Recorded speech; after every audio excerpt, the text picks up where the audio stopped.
국어의 어제와 오늘 설명을 시작해 보겠습니다. 교과서에는 먼저 텍스트, 세종어제 훈민정음하고 뒤에 소학원의 텍스트가 나오고 있는데요. 자, 이 부분은 선생님이 따로 동영상을 찍어 놨기 때문에 그것을 자세히 참고하시기 바라고 이 두 개를 넘어가서 그 다음 것을 설명을 해 보도록 하겠습니다.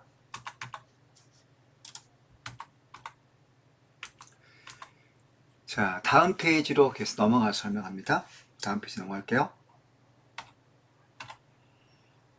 중세국어의 아까 훈민정음과 수학원해를 비롯한 이제 뒤에 학습활동의 용비어 첨가도 나옵니다. 그런 세 개의 텍스트가 창비 교과서에 실려 있는데 그것들을 공통적으로 정리해 봤을 때 중세국어 여러 가지 특징들을 정리해 볼 수 있겠습니다.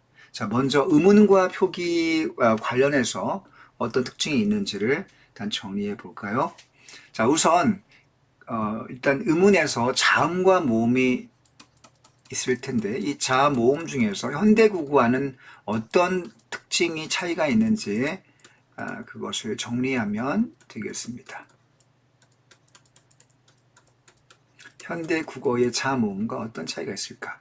자, 우선 가장 큰 특징이 뭐냐면 지금 현재 현대국어에는 사용하지 않는 비읍 밑에 이응 달린 이 자음, 우리가 순경음 비읍이라고 하죠. 이 순경음 비읍은 비읍을 아래쪽에 이응을 붙여서 약간 울림소리와 부드럽게 브가 아니고 브 영어의 B와 같은 영어의 V와 같은 그런 음가를 가지고 있다고 볼 수 있겠는데요.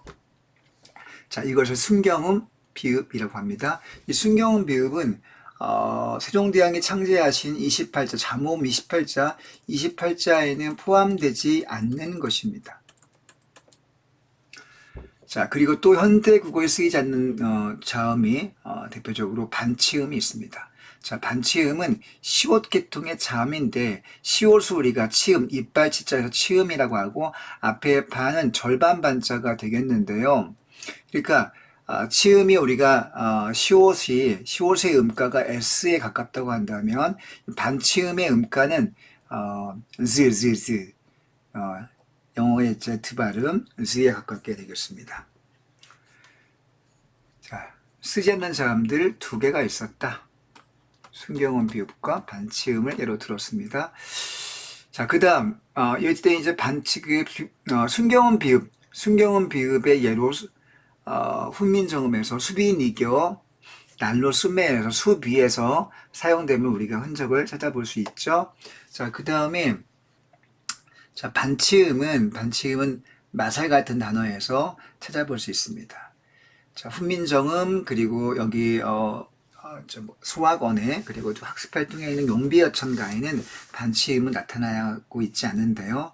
그래서 교과서에서는 그 텍스트에는 들어있지 않지만 마살이라는 예를 갖고 왔습니다. 마살은 현대국어의 마을, 그러니까 영어로 타운이라고 생각하면 되겠네요. 한자로는 마을 촌자, 그죠? 자, 반치음은 순경음 비읍보다 오래 존재했지만 중세 국어 시기에 거의 사라지는 단계. 자, 반치음도 순경음 비읍은 먼저 사라지고 그리고 반치음은 그보다 나중에 사라지게 됩니다. 자, 발음하기가 그만큼 더 어려웠기 때문에 순경음 비읍은 먼저 사라진 것이 되겠죠. 자, 그 다음 두 번째 특징 가보겠습니다. 자, 중세국어에서는 이전 시기에 나타나지 않았던 된소리가 발달했다. 자, 순경음 이게 첫 번째 특징이 되겠고 다음 단락에서는 된소리가 발달했다. 된소리. 여러분, 된소리는 현대국어의 된소리는 쌍기역, 쌍디귿, 쌍비읍, 쌍시옷, 쌍지읒과 같이 까따보사자라고 하죠. 자, 이렇게 현대국어에서는 된소리를 예를 들어볼 수 있는데 현대국어가 좀 차이가 있겠습니다.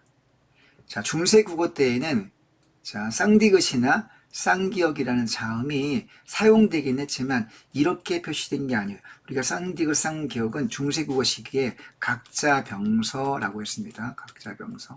병서라고 하는 거는 두 자음을 두 자음을 옆으로 겹쳐 쓰는 거, 두 자음을 옆으로 겹쳐 쓰는 거를 각자병서라고 하는데, 자, 쌍디귿 쌍디귿 기역과 같은 현대국어와 같은 방식으로 자, 각자병서로 표기하지 않았고요. 그럼 어떻게 표기했느냐? 합용병서 방식으로 표기했습니다. 자, 합용병서는 자, 각자병서가 같은 자음, 같은 두 자음을 옆으로 나란히 쓴 거라면 합용병서는 서로 다른 자음을 옆으로 나란히 붙여 쓰는 것을 가리킵니다. 예컨대 시옷으로 시작한 합용병서에는 시옷 기역, 시옷 디귿, 시옷 비읍, 비읍 디귿, 비읍 지읒, 비읍 시읒 기역, 자, 비읍 시읒 디귿. 자, 이렇게 표기했다는 거죠. 자, 이런 시옷계통의 시옷계 합용병서라고 할 수 있는데, 자, 이런 자음으로 뭘 표기했다? 합용병서로 된소리를 표기했다. 자, 이전 시기, 그러니까 중세국어 이전이니까 신라시대, 자, 고려시대부터 해서 이제 중세국어가 시작이 되고요. 그리고 훈민정음의 창제로 중세 후기 국어가 시작되는데, 그러니까 신라시대에는 없던 된소리가, 자, 중세국어 시기부터 나타나기 시작했다. 근데 그게 훈민정음 때부터는 그 된소리는 각자병서가 아니라 합용병서로 표기되었다. 된소리가 나타났다. 그런데 그것은 합용병서로 표기되었다.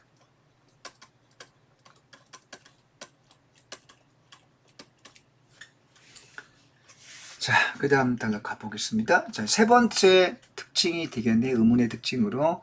자, 또 다른 의문의 특징은 뭐냐면 수, 매와 써처럼 단어 첫머리에 여러 개의 자음, 어두자음군이 올 수 있었다. 자, 비읍, 시옷. 자, 이게 합용병서라고 볼 수 있는데, 합용병서는 합용병서인데, 자, 이게 단어의 첫머리에 오기 때문에 특별히 이거를 첫머리에 오는 합용병서, 단어의 첫머리에 오는 합용병서를 특별히 다른 별칭으로 어두자음군이라고 불렀다는 겁니다. 자, 어두자음군이란 말 그대로 어두는 단어의 첫머리를 가리키고요. 자음이라는 건 자음, 그 다음 이 군자가 자, 무리군자입니다. 그러니까 단어의 첫머리에 자음이 무리를 짓고 있다. 2개 이상 사용된다는 뜻이죠. 자, 수매의 어두자음군, 그 다음에 수학원의 어두자음군이 사용됐음을 확인해 볼 수 있네요. 자, 그리고 이때 비읍은 실제로 발음되었다. 자, 현대 국어를 우리가 발음할 때, 우리가 이거 비읍 시옷을 읽을 때, 그냥 편의상 앞에 비읍을 날리고, 그 다음에 시옷을 곱하기 2해서 읽게 되면 쌍시옷으로 읽어서 수매라고 이렇게 발음을 하게 되는데, 자, 이것은 편의상 우리가 현대 국어, 현대 한국인들이 편의상 이렇게 발음을 하는 것이고, 당시에는 어떻게 발음했을까? 자, 쌍시옷으로 발음하지 않고 뿌스. 자, 실제로 발음되었다. 자, 이거 주의합시다. 실제로 발음됐다는 사실을 기억해야 되겠습니다. 그래서 사실 우리가 편의상으로 수매라고 읽지만 당시에는 뿌수매, 자, 써라고 읽지만 뿌서, 뭐 이런 식으로 읽었다는 거죠. 현대국어에는 어두자음군이 쓰일 수가 없죠. 근데 중세국어 때에는 어두자음군이 쓰였다는 거 우리가 꼭 기억해야 되겠습니다. 자, 어두자음군이 쓰였다. 자, 어두자음군의 첫 소리는 실제로 발음되었다. 자, 특히 비읍계통의 어두자음군인데 첫 소리는 실제 발음되었다 사실을 기억해야 되겠습니다. 자, 네 번째 단락입니다. 자, 이제 자음이 끝나고 모음의 특징이 설명이 되기 시작하는데요. 자, 중세국어의 모음 중에서 가장 특징적인 건 뭐냐? 자, 네 번째. 자, 모음입니다. 자, 뭐가 쓰였다? 모음에? 그렇죠. 자, 아래아가 쓰였다는 겁니다. 자, 아래아가 사용됐다. 있었다. 지금 현대국어에는 아래아가 사라지고 없다는 거 우리가 다 알고 있는 사실입니다. 자, 그리고 중세국어 때의 단모음. 자, 단모음. 중세국어 때의 단모음이 몇 개였을까? 이게 중요한데요. 결론부터 말씀드리면 중세국어의 단모음은 7개였습니다. 그럼 7개가 뭔지를 알아야 되겠죠?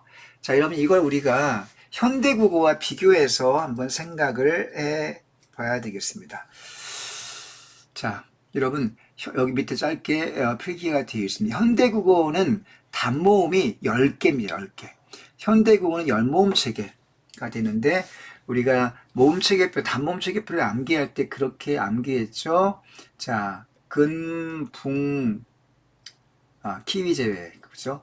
키, 위, 제, 왜, 해. 그 다음에 금, 붕, 조, 이렇게 10개를 암기했습니다. 자, 여러분 이 표를 겪어보면요. 현대국의 단모음 체계에는 자, 특징적으로 자, 잘 보세요. 이 안에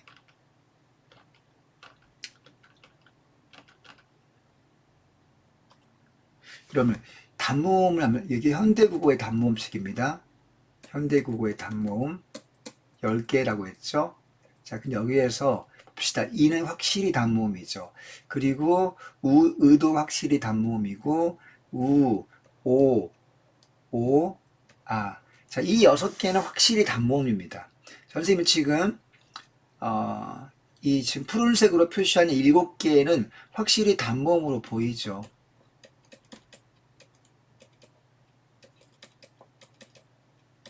자, 그런데 여기 자, 이렇게 표시해 볼게요.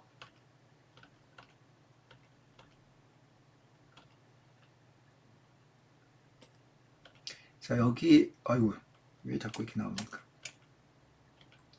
여기 애하고 위에 이 4개는 사실 모양을 봤을 때 이중모음처럼 보이죠.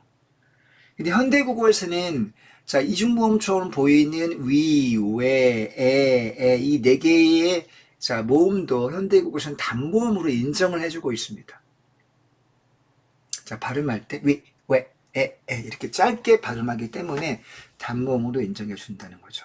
자, 그런데 중세국어 때에는 어땠을까? 중세국어 때 단모음은 기본적으로 몇 개냐면 7개라고 했죠. 아까 7개. 봅시다. 현대국어는 10개, 중세 때는 7개. 이 숫자를 꼭 기억해 둬야 돼요. 그 이 표, 키위 제외, 자, 금붕어 조화를 잘 기억해 두길 바랍니다. 자, 7개가 어떤 것이 있냐. 기본적으로 아래아가 포함되고요. 아래아. 그 다음에 당연히 아래아 말고 또 뭐가 있습니까? 이, 우, 오. 자, 이건 기본적으로 포함되는 거죠. 자, 그래서 자, 이 7개 단모음을 기억을 해 둬야 되는데요. 되게 쉽습니다. 여러분, 중세국어의 단모음 체계 표할 때 이렇게 암기해 두면 돼요.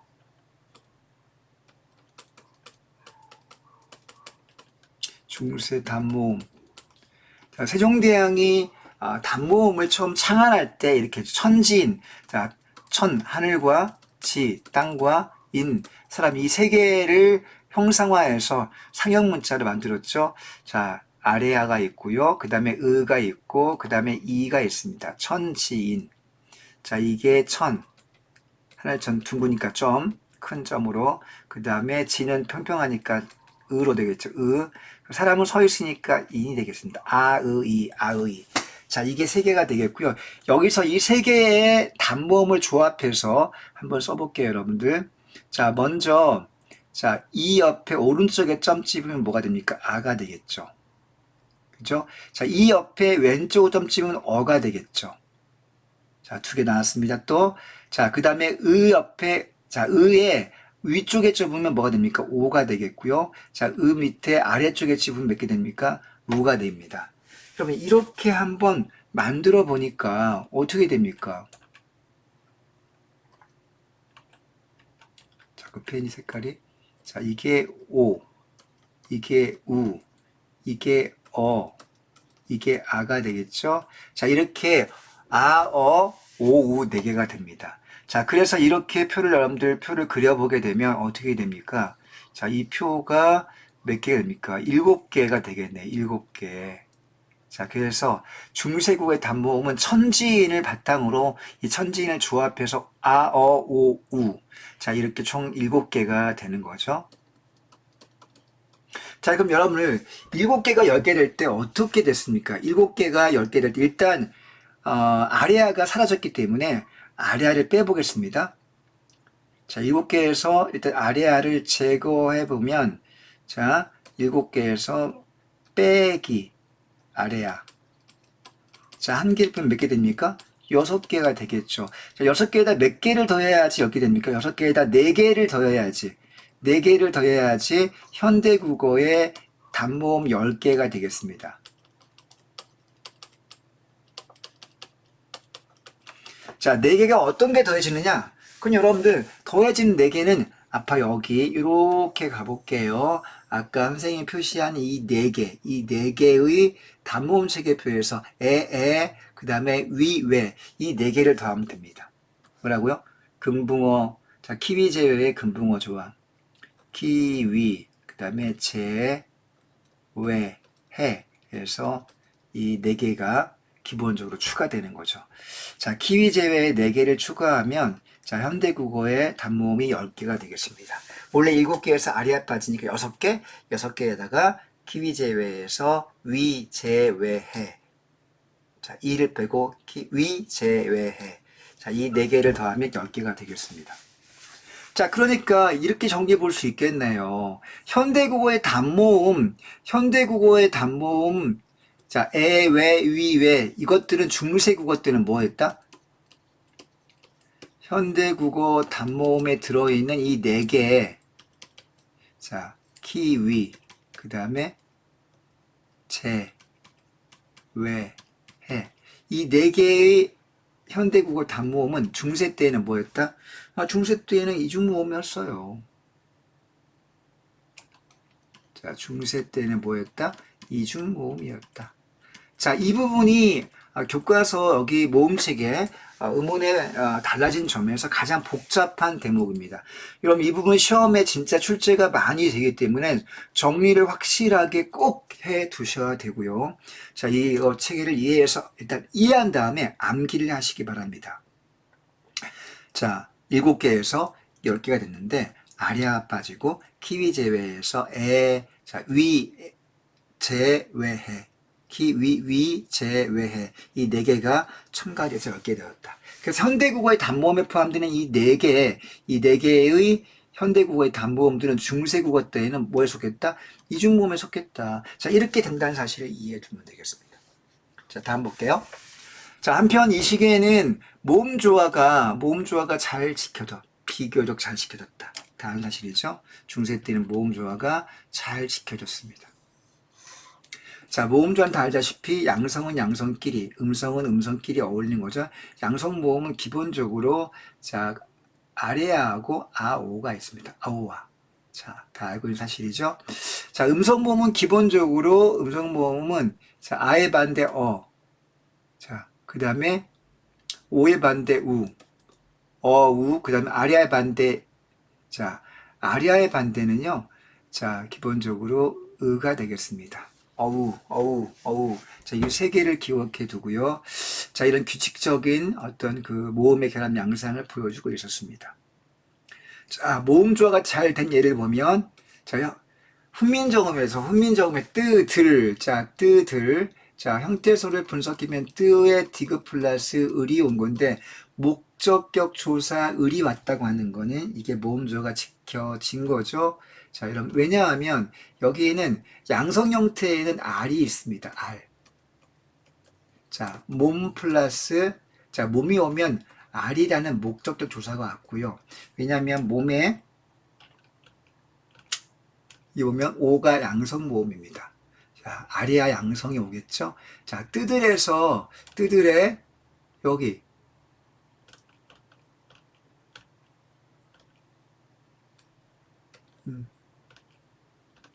뜨들의 여기 의가 음성 모음, 마이너스 음성이기 때문에 을의 의도 역시 조사가 마이너스 음성 모음이 왔죠. 그래서 모음 조화가 지켜진 거죠.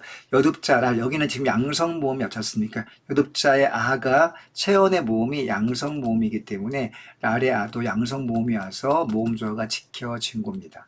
그래서 을과 랄 혹은 을과 알, 을과 알이 세트가 되겠고요. 랄과 르이 세트가 되겠습니다. 르는 음성 마이너스 랄은 양성. 자, 을은 음성, 알은 양성이 되겠죠. 자, 그런데 이 모음 조화가 후대로 갈수록 흔들리기 시작했습니다. 여러분이 다 아는 사실이죠. 자, 5번째 특징으로 모음 조화가 잘 지켜졌으나 후대에서 흔들리게 되었다라는 사실입니다. 자, 모음 조화가 잘 지켜짐. 자, 그 다음 의문상의 특징으로요. 자, 중세 국어, 현대 국어와 크게 다른 것. 자, 또 하나가 뭐냐면, 자, 성조의 존재가 되겠습니다. 성조. 자, 성조가 뭐냐?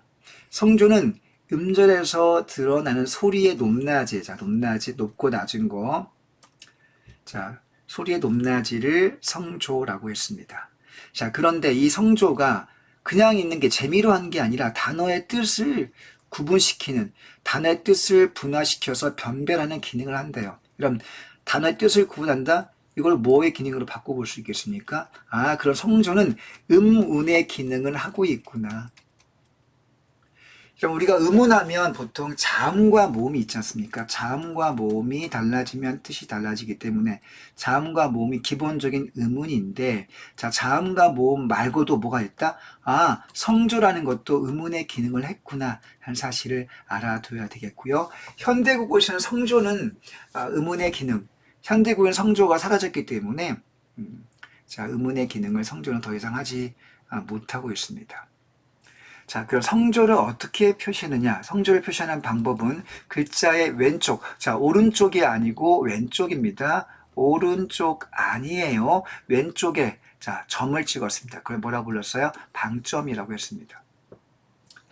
자, 평성에는 점을 찍지, 평성은 무점이고요, 무점. 그리고 높은 소리인 거성, 거성에는 1점. 그리고 처음이 낮고 나중에 높은 거. 낮다가 높은 데로 바뀌는 소리는 자, 위로 올라갑니다. 자, 윗상자 위로 올라가기 때문에 상성이라고 불렀습니다. 상성은 2점입니다. 자, 이렇게 성조가 발달했다. 높낮이를 가리키는데 뜻을 분별해주는 의문의 기능을 했다. 그리고 그것을 표시하는 방법은 글자 왼쪽에 점을 찍는 것이다. 라고 할 수 있겠습니다.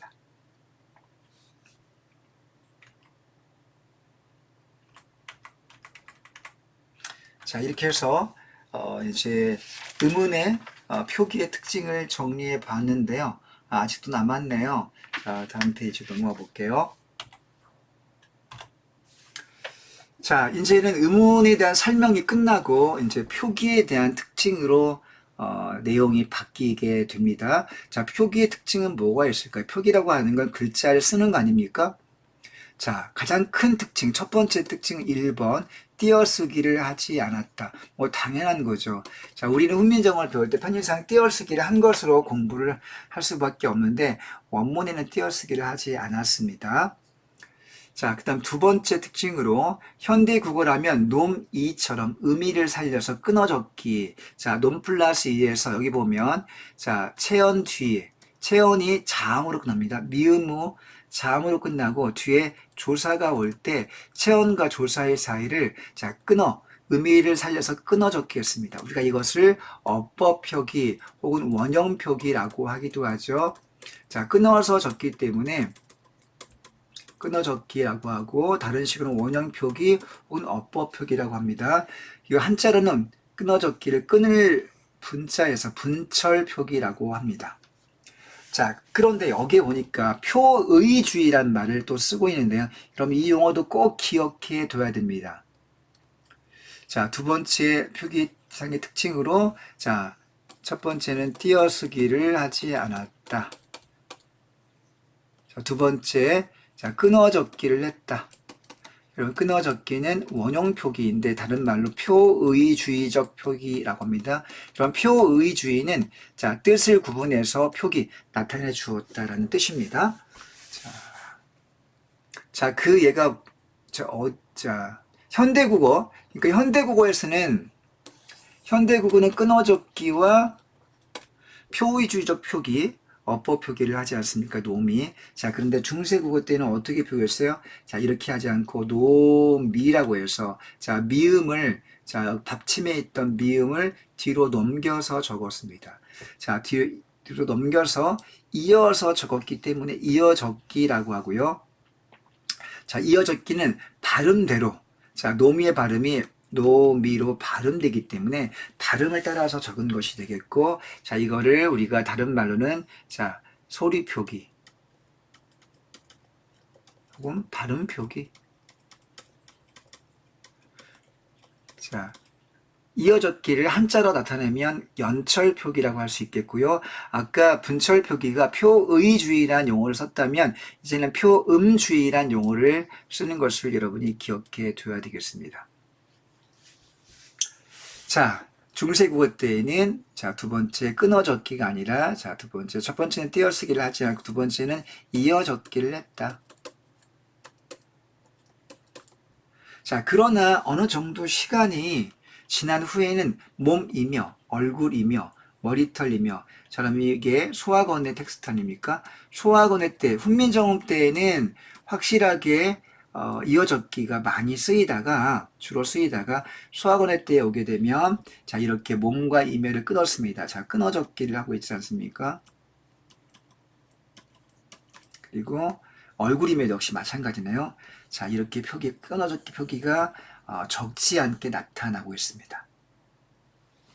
자, 이게 나중 중세 후기로 갔을 때 특징이고요. 중세 전체로 볼 때는 이어적기가 주를 이루었다. 이런 얘기죠. 자, 그 다음. 자, 그리고 이 시기에는 음절의 끝에 받침을 적을 때 팔종성법을 적용하였습니다. 자, 음절 끝에 받침을 표기할 때 받침 표기법입니다. 이제. 자, 이게 세 번째. 받침을 표기할 때는 어떤 표기를 썼을까?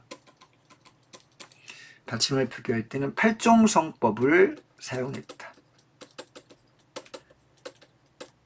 여러분들, 자, 종성법에서 종성이라고 하는 것은 받침을 가리키는 단어이죠. 자, 받침을 쓸 때는 몇 개를 쓴다? 8개의 자음만 허용했다. 8개의 자음만 받침으로 허용되는 법칙. 자, 팔종성법입니다. 자, 그럼 어떤 자음들이 사용되었을까요? 가나다라, 마바사, 아까지입니다. 자, 현대국어에서는 가느다란 물방울에서 시옷이 빠져 있는데, 자, 여기에 중세국어 때에는 시옷도 포함되어 있다는 것이 중요한 특징이 되겠습니다.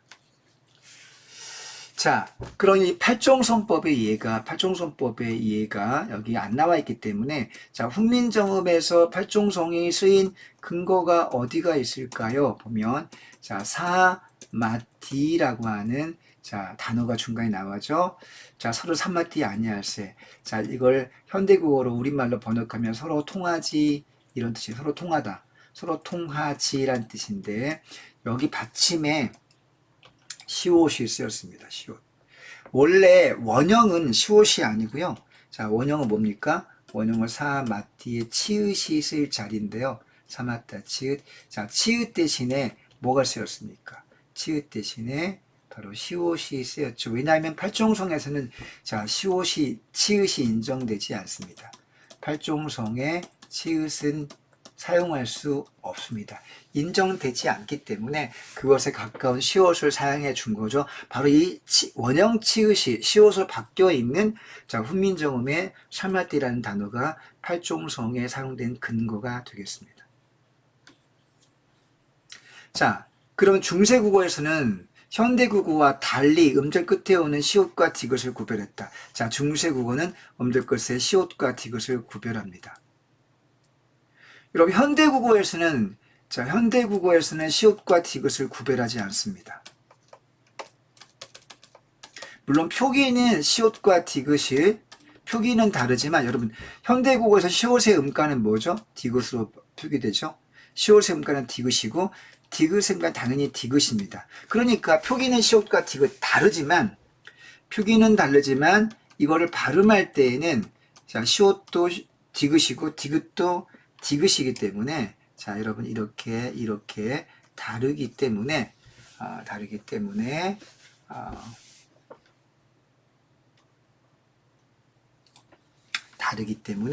여기서 자 중세국어 때에는 이것을 구별해 적었지만 현대국어에서는 구별하지 않는다. 자 시옷디귿을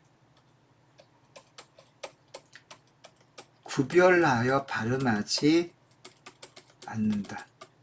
표기는 두 개를 구분하지만 발음할 때는 구별하지 않습니다. 자, 이걸 잘 기억해 두기를 바랍니다. 자, 이렇게 해서 중세국어 때 의문과 표기법을 쭉 정리해 봤는데요. 이 창비교과서가 다른 교과서와 달리 이 의문의 내용을 상당히 자세하게 설명을 해 놓았기 때문에 여러분들이 주의해서 정리를 해 놓기를 자, 당부합니다. 자, 이제 어휘의 특징으로 가보겠습니다. 자, 중세국어에서는 훗날 한자 차형으로 대체되어 사라져버린 고유어가 상당히 많았다. 자, 어떤 특징이 있냐면 자, 사라진 고유어가 상당히 많았다. 즉 고유어가 많았다는 얘기예요. 고유어. 자, 당연한 거 아닙니까? 자, 우리 고유어가 많이 있었지만 한자 문화의 강력한 영향으로 점차 우리 고유어가 사라지게 되었죠. 그래서 한자로 대체가 되는 그런 경우가 많습니다. 일단 여러분 가람이란 말, 가람은요 현대국어에서 자 우리가 강, 밑에 강은요 영어의 리버, 이 강은 자 우리 고유어가 가람이었습니다. 얼마나 아름답습니까? 가람이란 이렇게 아름다운 발음의 우리 고유어가 한자가 위세를 떨치면서 점차 사라지게 됐다는 거죠. 그 다음에 온, 자 온이라고 하는 건 100, 자 100, 숫자 100을 가리키는데 우리가 이제 우리 고유어 온이라는 말을 지금 사용하지 않고 대신에 한자와 100을 쓰고 있습니다. 또 역시 외라는 말도 우리가 다 알고 있다시피 산이란 뜻인데 우리 고유 이 아름다운 외라는 단어가 자 한자가 산으로 대체가 되었죠. 자 이렇게 옛날에는 고유어가 많았다. 1번 특징. 자 중세국어 시기에는 우리 고유어가 많았다. 나중에 한자로 대체가 되었다. 점차. 자, 그 다음 두 번째 단락입니다. 한편 단어의 의미가 변하자. 단어의 의미가 사라져버린 고유어도 많지만 단어의 의미가 자체가 변하게 됐다. 두 번째 특징이 되겠네요. 예컨대 중세국어 때 어린은 자, 중세국어 때 어린은 뜻이 뭐였습니까? 원래는 여기 써있네요. 어리석다, 가엾게 자, 라는 뜻이었습니다. 자, 어린은 중세 때는 어리석은 네, 뜻이었고요. 자, 그런데 이게 현대국어로 왔을 때 뜻이 어떻게 바뀝니까? 현대국어에 왔을 때 나이가 어린으로 바뀝니다. 자, 이렇게 바뀌면서 단어의 뜻이 여러분 어리석다와 나이가 어린 것은 자, 논리적으로는 전혀 관계가 없죠. 물론 나이가 어린 아이들이 어리석은 경우도 많이 있습니다만은 그렇지 않은 경우도 있잖아요. 자, 그래서 뜻이 전혀 연관성이 없습니다. 뜻이 연관성이 없습니다. 우리가 이런 경우를 자 의미의 이동이라고 하죠. 의미의 이동. 자 그리고 중세국어 훈민정음에 어여삐 어겨가 나오죠. 어여삐는 중세국어 때에는 뜻이 뭐였습니까? 중세국어 때에는 뜻이 예쁘게. 중세국어 때 클라프네. 중세국어 때는 자 불쌍하게, 가엾게, 불쌍히 혹은 가엾게란 뜻이었죠. 근데 현대국어에서 이게 뜻이 어떻게 바뀝니까? 현대국어에서는 예쁘게로 뜻이 바뀌죠. 자, 역시 이것도 두 단어의 논리적 의미의 연관성이 전혀 없습니다. 뜻이 연관성이 없이 바뀐 거 우리가 뭐라고 합니까? 의미의 이동이라고 합니다. 의미의 이동. 자, 이것은 현대국어에 큰 차이가 있네요. 자, 나에서, 즉, 수학원에서도 얼굴이란 단어가 나옵니다. 자, 얼굴은, 자, 중세국어 때에는 뜻이 뭐였습니까? 중세국어 때에는 body, 그러니까 몸 전체. 자, 몸이라는 뜻이 있었고요. 현대국어에 와서는 당연히 face란 뜻으로 바뀝니다. 자, 몸 전체는 얼굴도 포함하기 때문에 단어의 뜻의 범위가, 자, 범위가 큰 데서, 자, 의미 범위가, 자, 큰 데서 범위가 작은 것 쪽으로 의미가 축소가 된 거죠. 자, 그래서 우리가 이거를 의미 축소라고 합니다. 이거 써 있네요. 자, body, 몸, 즉 형체란 뜻으로 쓰이다가 몸이나 형체, 이것이 얼굴이란 뜻으로 뜻의 범위가 축소가 되었습니다. 자, 이렇게 의미 변화의 예를 들어주고 있는데요. 자, 의미의 이동이나 의미의 축소 같은 것들이 일어났다. 중세국어에서 의미의 이동, 의미의 축소. 자, 그 다음 따라 가보겠습니다. 자, 중세국어에서 끝소리가 히읗인 단어가 꽤 있었던 것도 현대국어의 어휘와 차이가 나는 점입니다. 자, 끝소리가 히읗인 단어가 꽤 있었어요. 자, 끝소리가 히읗인 단어 우리가 가리켜서 뭐라고 부르냐면 히읗이 종성으로 끝나는 단어, 히읗 종성 체언이라고 합니다. 히읗 종성 체언. 우리 현대국어에서는 나라로 히읗이 단어가 보이지 않지만 옛날에는 나라 발음한 다음에 흐가 뒤에 살짝 걸려 있었다는 거죠. 나라 흐. 자, 머리 흐, 살 흐. 자, 근데 이게 단독으로 발음할 때는 그냥 나라예요. 단독으로 발음할 때는 머리고요. 단독으로 발음할 때는 살인데, 자, 이것이 항상 나타나는 것이 아닙니다. 항상이 아니고 조건이 있습니다. 항상이 아니라 어떤 조건에서 모음 시작 조사와 만날 때만, 굉장히 중요합니다. 모음 시작 조사와 만날 때에만, 그때에만 히읗이 드러나는 거예요.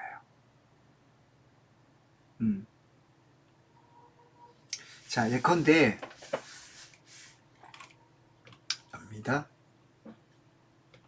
자, 이렇게 나라라는 단어에 조사 이가 옵니다. 자, 주격조사 이가 왔을 때 나라와 이가 만나게 되면 나라 이가 아니라 나라 갑자기, 자, 이 모음 시작 조사가 여기 오잖아요. 자, 모음 시작 조사가 올 때 히읗이 갑자기 나타납니다. 나라 히 이렇게 표기가 되는 거죠.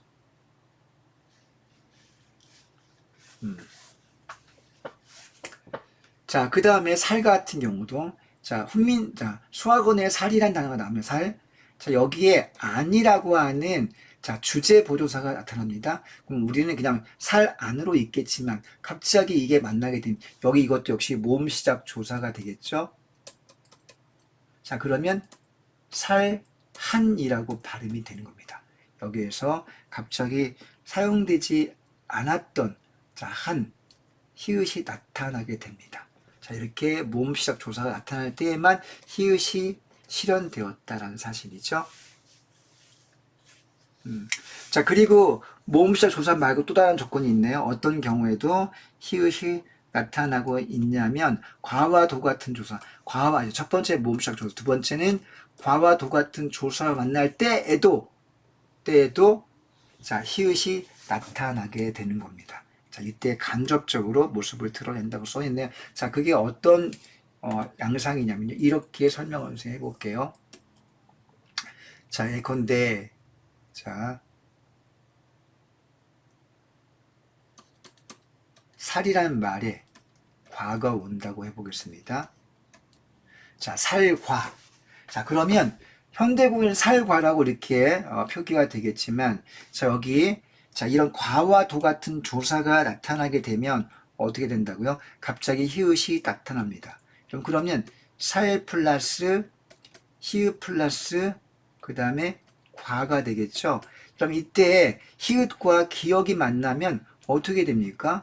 자, 이것이, 자, 거센 소리 되기 위해서 키읔으로 바뀌게 되겠죠? 그러면 어떻게 표기됩니까? 살화로 표기됩니다. 그럼 이때 살화에는 히읗이 직접 나타나지 않지만 이 키읔이라는 단어 속에 뭐가 들어있습니까? 단어 속에 기역과 히읗과 기역이 합쳐진 형태이기 때문에 히읗 종성체는 히읗의 존재가 간접적으로, 자, 히읗이 어떻게 간접적으로 나타난다는 거죠.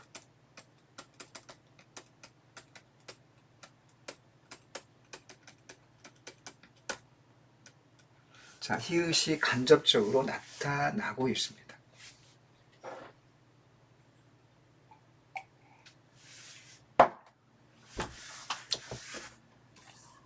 자, 이렇게 해서 내용을 정리해 봤고요. 그 다음에 가에 관한 말로 넘어가 보겠습니다. 가에 관한 말은 나라시 관형조사 시옷을 만난 시옷이 생략된 것이고 머리터는 머리의 이웃이 자 예를 든 거네요. 자, 나란 말일 때 여러분들 나라에 자 이것도 분석을 해보겠습니다. 조금 어려워요. 이런 형태수를 분석하면 나라 그 다음에 조사 시옷 그 다음에 말 이렇게 나오지 않습니까? 여러분들 원래 그 나라라는 말은 히읗 종성 체언이기 때문에 어때요? 여기에 히읗이 이렇게 숨겨져 있다고 볼 수 있죠. 근데 히읗이 이 시옷이 관형격 조사입니다. 자, 조사 시옷이 올 때에는 히읗과 시옷이 자음이 2개 연속 나오죠. 자음이 연속 2개 나오기 때문에 2개를 계속 쓰기가 어렵습니다. 그래서 이럴 때에는 히읗이 어떻게 돼요? 생략됩니다. 그래서 나라 흠 말이 아니라 나란 말로 표기가 되는 거죠. 자, 생략. 자, 그 다음에 머리털 같은 경우는 어떻게 된 것일까요? 자, 이것도 한번 형태소를 분석을 해 보겠습니다. 자, 일단 머리에 히읗이 이때 생략되어 있다고 볼 수 있죠. 일단 들어있다고 보겠습니다. 자, 거기에 털이라고 하는 명사 체온이 왔습니다. 자, 그러면 머리털의 티읕도 자음이기 때문에 여기 히읗과 티읕이 2개의 자음이 연속 만나지 않습니까? 자, 2개의 자음이 자, 히읗과 티읕이 역시 자음이 2개 연속 나옵니다. 둘 다 발음할 수 없기 때문에 이것을 버린다는 거죠. 자, 이것도 생략된 형태로 들어있는 것입니다. 자, 생략, 이거 생략. 자, 나란 말과 머리털은 생략된 케이스고, 자, 여기 선생님이 읽은 거, 나라히 혹은 살한. 보세요. 나라히, 살한. 이런 경우에는 모음 시작 조사가 만나면서 히읗이 살아나는 경우죠. 자, 커바토, 살화 같은 경우는 자, 기억이나 디귿으로 시작된 조사가 왔을 때, 자, 히읗이 그 조사가 만나면서 키읔이나 티읕으로 바뀐다. 자, 이런 얘기를 했습니다. 자, 그것의 증거가 되겠네요. 자, 살한에서는 살의 히읗, 살흐가 조사 안을 만나서 히읗이 살아 움직여. 그러니까 선생님 예를 든 거네. 여기 살한에 예를 든 거. 자, 그 다음 페이지 보겠습니다. 히읗이 나타난 것을 확인할 수 있다 라고 해서 중세 국어 때에는 히읗 종성 체언이 존재했구나. 현대 국어에는 존재하지 않고 그 흔적만 남아 있습니다.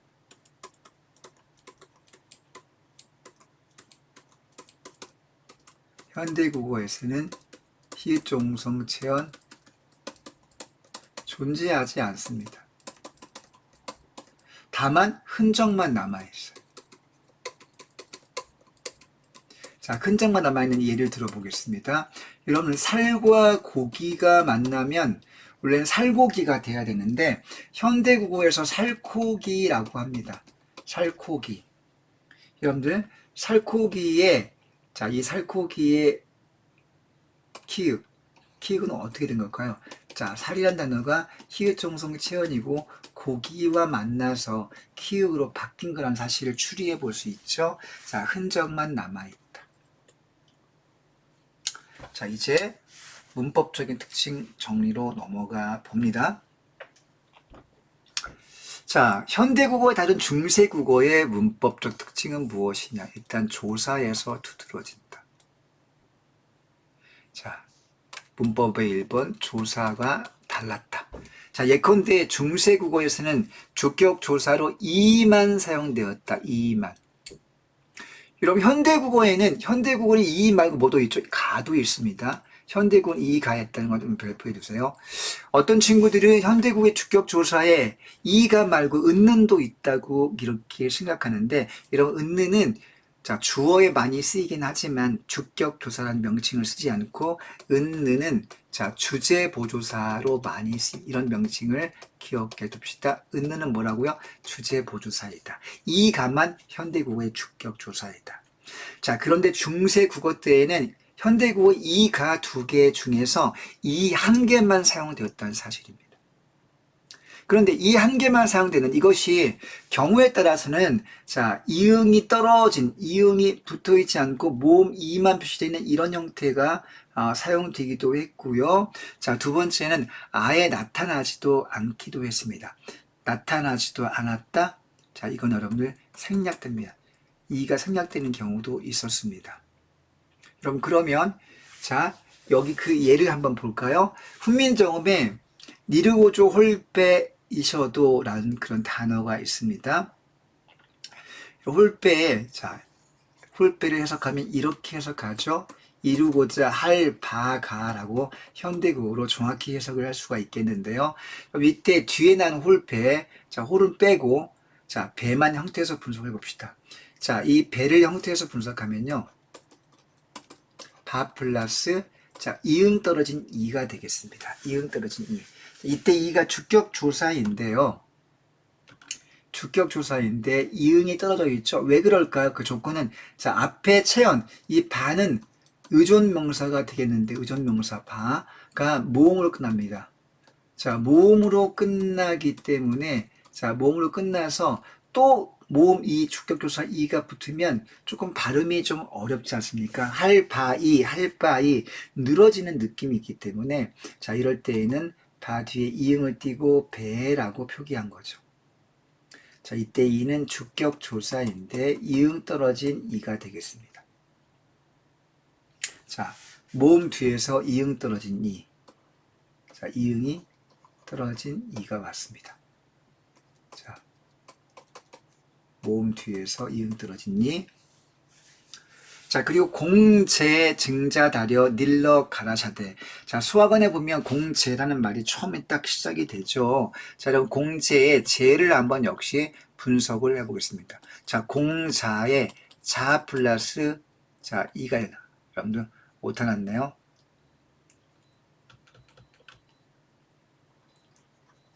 자, 공자가 현대국어의 아가 아니고, 여기에 자, 아리아 붙은 공자 플러스 이가 되겠습니다.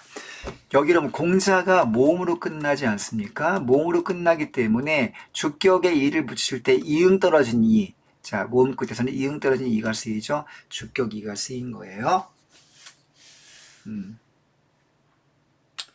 자, 용비어천가를 가게 되면 자, 모음 끝에는 이응 떨어진 이가 오고 또 어떻습니까? 자음 뒤. 1번. 자, 여러분 자음 뒤에서는 어떻게 씁니까? 자음 뒤에서는 이응 붙은 이가 쓰입니다. 자음 뒤에서는 이응 붙은 이가 쓰여요. 자, 예를 들면 자음 뒤에서 이응 붙은 이는 나란 말싸미, 자, 말싸미로 쓰이는데 이걸 형태에서 분석해 보면 말싸미를 분석했을 때 이렇게 분석할 수 있습니다. 미음 앞으로 당기고 그 다음에 이응 붙은 이를 붙이는 게 맞아요. 자음이 왔기 때문에 자, 이때 이가 자, 그래서 말싸미를 분석하면 형태상으로는 미음을 당기면 이만 보이는 것처럼 보이는데 사실은 자음을 당겼을 때 자, 이응을 써줘야 됩니다. 그래서 이응 붙은 주격조사 이가 오는 거죠. 자, 세 번째 형태로 여러분들 세 번째 형태로 자, 뒤에 학습활동에 용비어천가가 나옵니다. 거기에 불휘라고 하는 단어가 불휘 깊은 남간 이렇게 나오죠. 이 불휘를 현대어로 해석을 하면 뿌리가로 해석할 수 있지 않습니까? 자, 뿌리가로 해석이 되는데 형태에서를 분석해 볼게요. 자, 불휘를 형태에서 분석하면 이렇게 분석됩니다. 자, 불휘 자체가 체언 명사가 되겠고요. 뒤에 주격조사 이가 자, 주격 이가 생략됩니다. 자, 이가 올 수 있는데요. 자, 여러분들 불휘에 이가 붙어 있습니다. 이렇게 불휘에 자, 이 모음이 여기 불휘가 이 모음이 여기 들어 있습니다. 이 모음이 들어있기 때문에 또 뒤에 주격조사 이를 또 붙이면 이가 두 번 나오지 않습니까? 그래서 발음이 되게 늘어지기 때문에 자, 이렇게 이 모음으로 끝난 이 모음 뒤, 이 모음 계열 뒤에서는 주격조사 이를 생략합니다. 여러분 알겠어요? 자, 그래서 불휘처럼 다시 한번 자, 이 모음으로 끝난 체언 뒤에서는 이 모음 끝 뒤에서는 자, 주격이가 생략된다. 생략 우리가 이거를 가리켜서 제로 주격이라고 합니다. 자, 파이를 써가지고 제로 주격, 즉 주격이의 생략 형태가 오는 거죠. 자, 이렇게 해서 주격조사가 쓰인 거를 보면 자, 기본적으로 주격에는 형태가 이가 있었는데 이 이는 세 가지의 방식으로 표현되었다. 어떤 방식으로? 첫 번째, 모음 끝에서는 이응 떨어진 이로, 두 번째, 자음주에서는 이응 붙은 이로, 세 번째, 이 모음 계열 끝 뒤에서는 이가 생략된 제로 주격으로 실현되었다. 이 세 가지 패턴을 기억해 두면 되겠고요. 자, 예문을 통해서 여러분들 이거를 잊지 않고 끄집어내서 판단할 수 있도록 하면 되겠습니다. 자, 그리고 이제 그 다음 단락 볼게요. 자, 관원격 조사에 대한 설명이 나옵니다. 자, 여러분, 관원격 조사에서 의외의 모음 조화에 다른 애가 있었다. 자, 의외의 모음 조화에 다른 애. 여러분들, 자, 우리 현대국어에 의라고 하는 뭐가 있죠? 이게 관원격 조사라고 하죠. 그런데, 자, 현대국어에서 사용하는 의는 하나밖에 없는데, 중세국어 때에는 애가 있었다는 거죠. 그러니까, 중세국어의 관원격 조사의 의는 의 말고도 뭐가 있다? 애가 있었다는 겁니다. 왜 두 개가 있었을까요? 그러면 의는 음성 모음 형태가 되겠고요. 애는 양성 모음 형태가 있었습니다. 그럼 왜 두 개가 있었을까요? 이거는 모음 조화를 고려한 거죠. 모음 조화를 고려해서 앞에 체언이 양성이 오면 아이의 애. 그죠? 그리고 음성이 오면 의가 쓰였습니다.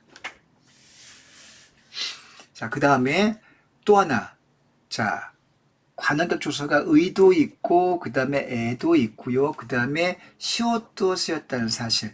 나란 말, 나랏, 말삼이 이렇게 나오지 않습니까? 나랏의 이 시옷이 뭐다? 관원격 조사다. 뭐뭐의로 해석할 수 있기 때문에 나라의 말삼이 즉 국어가 이렇게 해석할 수 있잖아요. 자, 관원격 조사에 의하고 애하고 그 다음에 시옷이 있었다는 사실.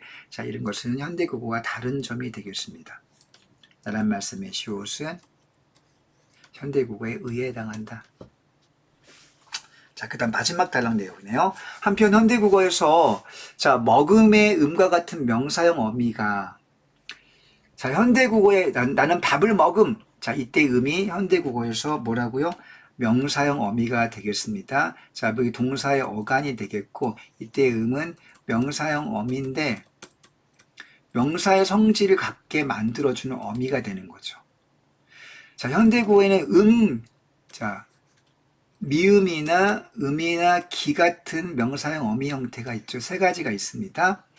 자, 그런데 중세국어, 현대국어의 음에 해당하는 게, 자, 미음과 기도 현대국어에는 명사형 어미로 쓰일 수가 있는데, 중세국어 때에는 형태가 음과 옴밖에 없습니다.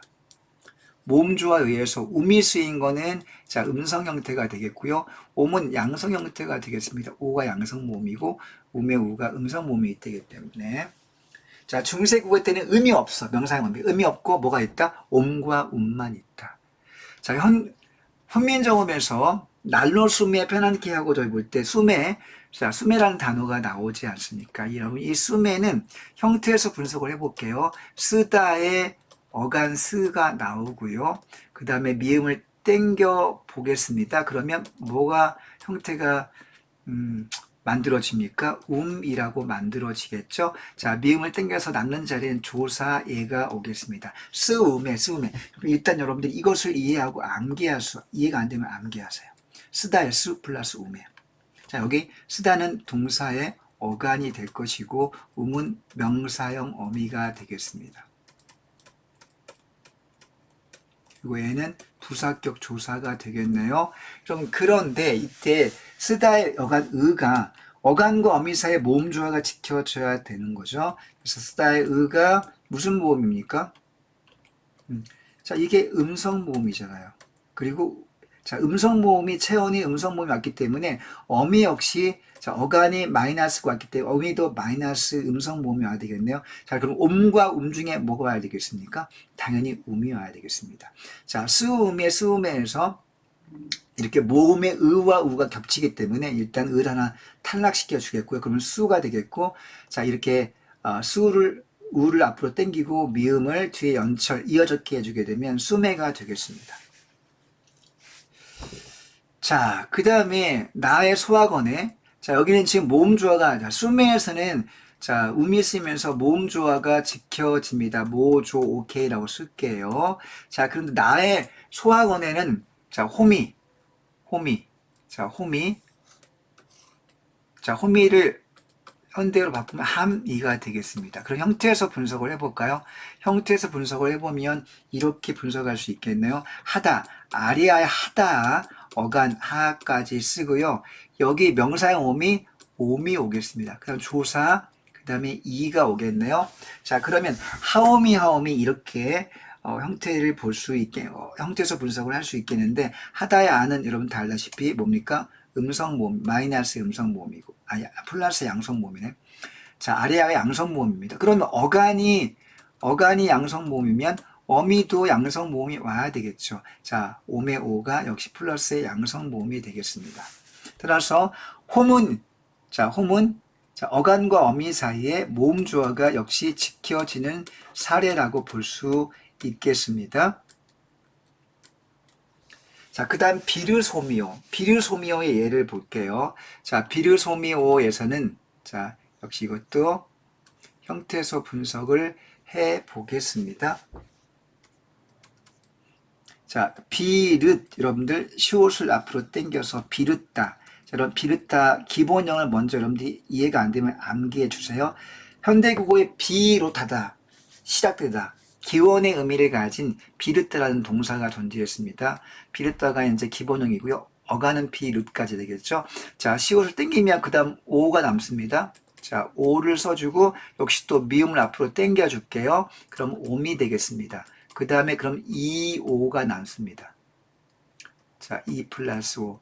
형태에서 분석하면 이렇게 하나, 둘, 셋, 네 개로 분석할 수 있겠는데요. 자, 명칭을 붙여볼게요. 자, 비릇은 당연히 어간이 되겠고요. 자, 옴은 어미가 될 것이고, 자, 그 다음에 이는 서술조사 이다의 자, 조사 어간이 되겠고요.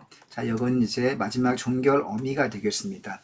여러분, 그렇다면 비릇 오미 할 때, 자, 어간과 어미 사이의 모음 조화가 지켜져야 하는데, 비릇의 은은 여러분들 양성, 음성? 그렇습니다.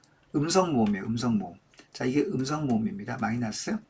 자, 그런데 옴은, 자, 오미, 명사형 어미가 왔는데, 이 명사형 옴이 양성입니까? 음성입니까? 플러스의 양성이네요. 그럼 어간과 어미 사이에 지금 모음 조화가 지켜지지 않고 있네요. 자, 이건 모음 조화가 모음 조화가 파괴된 사례가 되겠습니다.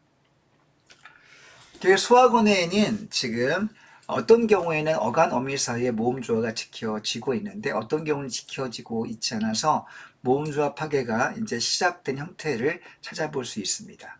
그러나 훈민정음에서는 자, 모음 조화가 비교적 엄격하게 지켜지고 있다는 사실을 확인해 볼 수 있겠네요. 자, 이렇게 해서 여러분들 자, 문법적인 특징 자, 여기 아까 추격조사 2의 형태 나왔고 그 다음 두 번째로 관형격 조사가 형태가 세 가지가 있었다. 자, 의와 애와 그 다음에 시옷이 있었다. 자, 그 다음에 자, 현대국어의 명사형 어미 음과 해당하는 음과 똑같은 형태가 중세국어에는 옴과 음이 있었는데 자, 이건 모음 조화를 내기 위해서 두 가지 형태가 있었고, 수매에는 모음조어가 지켜지고 홈도 모음조어가 지켜지지만 비류소미에는 모음조어가 지켜지고 있지 않다. 이런 비류소미어가 모음조어가 파괴됐기 때문에 중세 국어 형태로 자 모음조어를 지켜서 표현한다면 여러분들 자 비류소미어를 모음조어를 시켜서 모조를 지켜서 한번 쓰면 어떻게 될까요? 모음조어 지켜 쓰면 어떻게 표기할까요? 자, 비릇 플러스 옴이 아니라 음이 와야 되겠죠? 자, 이 오를 쓰게 되면 어떻게 씁니까? 이렇게 써야 되겠네. 비르 수 미오 이렇게 쓰면 모음조어가 지켜진 형태라고 볼 수 있겠습니다. 자, 15세기 표기로 바꾸면 자, 모음조어를 지켜서 이렇게 표기할 수 있겠네요. 자, 여러분 이렇게 해서 설명을 마칩니다. 그리고 뒤에 이제 여러분들 보시면 학습활동이 있는데 학습활동에 내용을 선생님이 앞에서 이미 다 설명을 했기 때문에 생략을 하겠고요. 마지막에 예시 여기 보겠습니다. 여기 띄어쓰기 안 돼 있는 거 딱 나와 있네요. 수학은 혁명 경험에. 그 다음에 여기 보면 이제 이런 것도 있습니다. 조금 키워봐야 되겠네.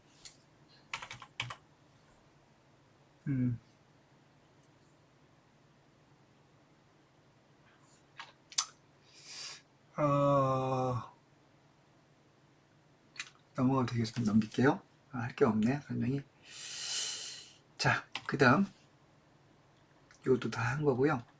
저기 용별천과 역사 선생님이 따로 설명을 했기 때문에 다른 동영상을 참고해 주시기 바랍니다. 자, 마지막에 여러분들 마지막 페이지를 보게 되면 그 중세국어 때 수수께끼 문장이 나오는데요. 마티형은 방추, 둘째 형은 다리미, 셋째 형은 가세, 넷째 형은 반할실. 자, 이렇게 나옵니다. 자, 여러분들 이제 여성들이 바느질을 할 때 다리미, 그리고 바늘, 그 다음에 실, 가세는 가위란 뜻이에요, 가위. 여러분 전라도에서는 지금도 어떤 할머니들 가세라고 이렇게 가위를 발음하는 분도 있습니다. 방추는 방망이가 되겠네. 이것들을 이제 설명을 하겠습니다. 자, 맏형은 매우 해셔 북튀고, 둘째 형은 오락가락하고, 셋째 형은 헤어 호조 하고, 넷째 형은 한데 못 오고조 하나니 이것들이 뭐냐? 자, 맏형은 매우 해셔. 매우에서 북튀고. 자, 맏형은 뭐냐면 모아서 붙이고라는 뜻이네요. 맏형이 방망입니다. 방망이. 자, 둘째 형은 다리우리 인두를 가리키고요. 셋째 형은 그 다음에 가세. 여기 가세 보면 자, 여기 반치음이 사용되었네. 가위. 넷째 형은 반알과 시를 가리킵니다. 자, 이건 출자기가 되게 어렵기 때문에 뭐 여러분들 주의할 필요는 없겠고요. 그냥 한번 읽어만 봤습니다.